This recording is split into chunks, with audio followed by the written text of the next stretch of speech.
जवळ घे, तोंडाच्या जवळ घे माहिती त्याला असं आई काय गोरे की म्हणतो कविता माझा अपमान झाला पाहिजे, म्हणतो कविता माझा अपमान झाला पाहिजे, पण माझ्या कवितेचा सन्मान झालाच पाहिजे, पण माझ्या कवितेचा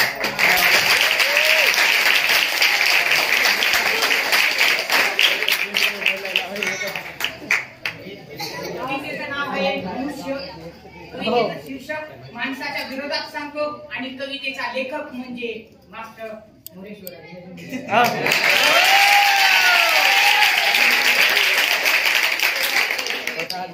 मित्रांनो, ज्या क्रांतिकारकांनी आपल्या प्राणाची आहुती, आपल्या बलिदानाची आहुती आपल्या देशासाठी दिली, त्यांच्या ह्या कार्याला, शौर्याला माझा कोटी कोटी प्रणाम.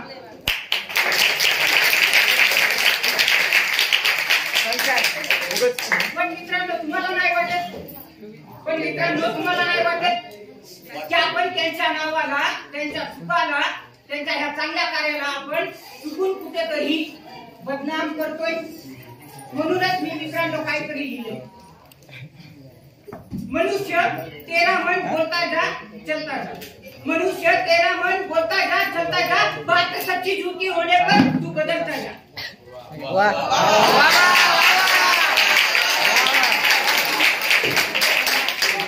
मित्रांनो, डॉक्टर भारतरत्न बाबासाहेब आंबेडकरांनी जीवन पद्धती लिहिल्या. जीवन पद्धती म्हणजे संविधान, आणि या संविधानावर जर आपण वागत नसलो, नियमवादीचे पालन करत नसलो, तर मला सांगा देश कसा पुढे जाईल.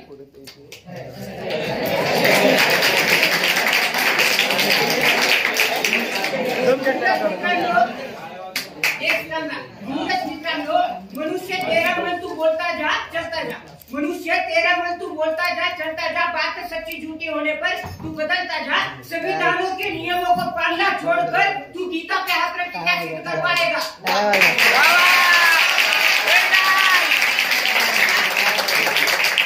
सच झूठ की कहानी तू फिर से दोहराए.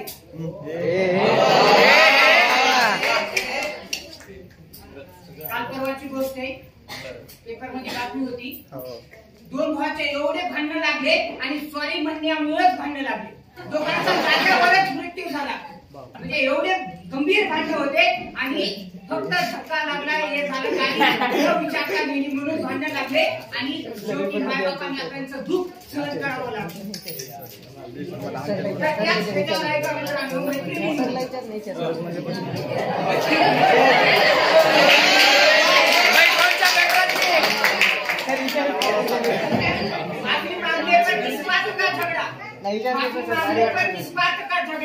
झगड़े से याद आया, भाई भाई के झगड़े भाइयों ने पूरे संसार को छोड़ा.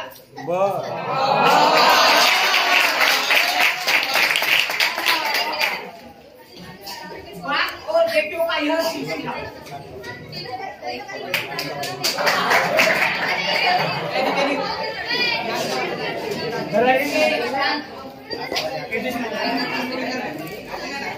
बाप और बेटों का यह सिलसिला, बाप और बेटों का यह सिलसिला इनके हिस्से का किस्सा ने पूरे घर को बदल डाला. बाप और बेटों का यह सिलसिला इनके हिस्से के किस्से ने पूरे घर को बदल डाला. इन्हें कौन बताएगा, इनके हिस्सा कौन और कैसे पाएगा.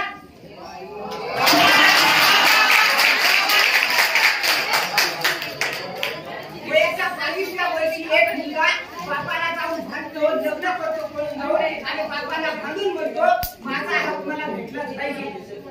22व्या वर्षी. आणि त्यावेळेस सास और बहू की यह मनमानी, सास और बहू की यह मनमानी, इनके झगड़े की कहानी नहीं पुरानी.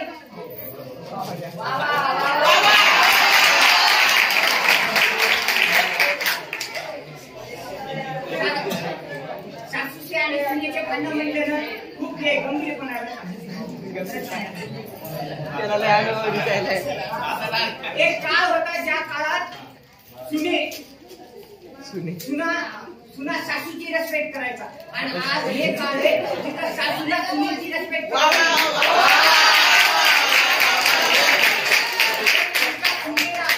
कारण आमचा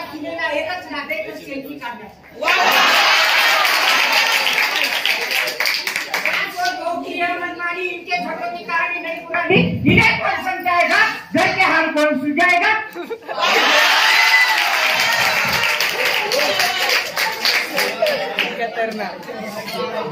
मजबूरी आने पर तू करे गलत काम, मजबूरी आने पर तू करे गलत काम, इससे तू ना खरीद पाएगा ये ईमान।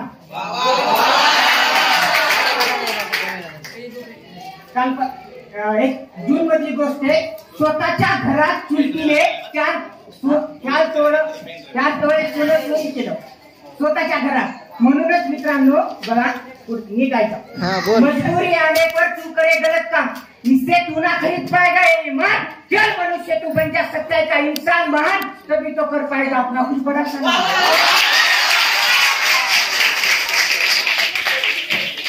मनुष्य तुझे मालूम था हर किसी को ये जिंदगी नहीं मिलेगी दोबारा.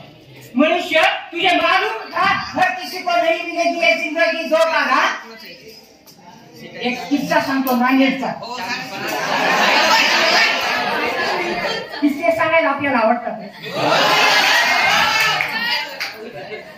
तर नांदेडचा किस्सा असा आहे की भर चौकात एका भावाने स्वतःच्या बहिणीला पोटात चाकू टुचून मारहाण केली. आणि मला त्या कौतुकच्या मुलाचं वाटायला, कौतुक मला त्या जनतेचं वाटायला की जनता फोनमध्ये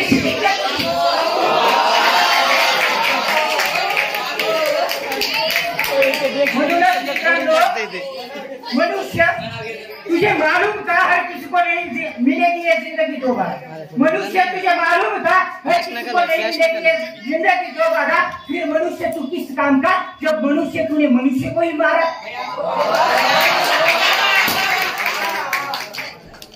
मनुष्य तेरा इरादा था गलत, मनुष्य तेरा इरादा था गलत, शायद कभी छिड़ा महाभारत. मनुष्य तेरा इरादा था गलत, शायद कभी छिड़ा महाभारत. मी अनेक राजे पाहिले, अनेक राजांचं कौतुक मी पुस्तकात वाचलं, पण सगळ्यात मोठं कार्य जे स्त्रीला सन्मान दिलाय ते राजे म्हणजे छत्रपती शिवाजी महाराज.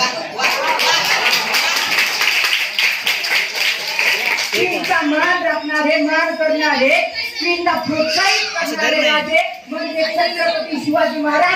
आज याच्यासारखा माणूस आपल्याला पाहायला भेटत नाही. म्हणूनच मित्रांनो माझं कडवं ऐका, नीट लक्ष काम देऊन ऐका.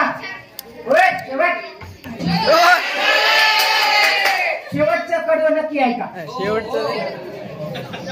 मनुष्य तेरा इरादा था गलत, शायद कभी छिड़ा महाभारत.